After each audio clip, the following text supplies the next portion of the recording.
A group of structural engineers from the Manila City Engineering Office conducted an initial assessment on the massive damage caused by Wednesday fire at the Manila Central Post Office.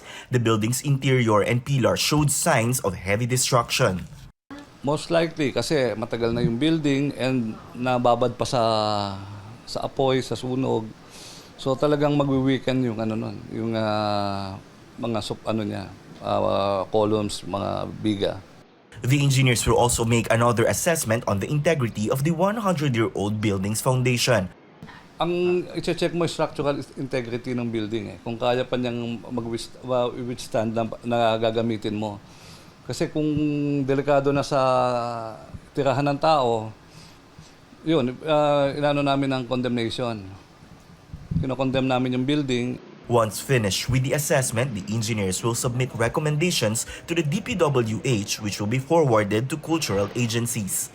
Siyempre gusto natin isalba yung building, historical yan Kaya lang kung ang mako-compromise naman yung safety ng mga empleyado ng post office, yung mga pumupunta doon, siyempre na gusto natin ma-save. Titingnan natin yung resulta.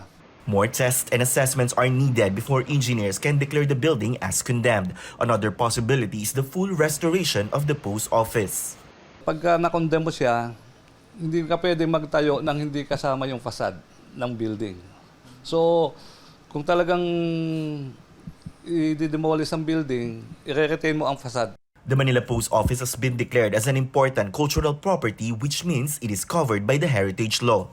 Under the law, the government should prioritize the funding of the property for its protection, conservation, and restoration. The private sector can also pitch in for its restoration. The Manila Engineering Office, however, clarifies that they're just assisting with the assessment and that the national government has the final say. Manila Mayor Honey Lacuna also said in a previous statement that no new building will be constructed at the site of the gutted iconic structure. Tristan Nodalo, CNN Philippines.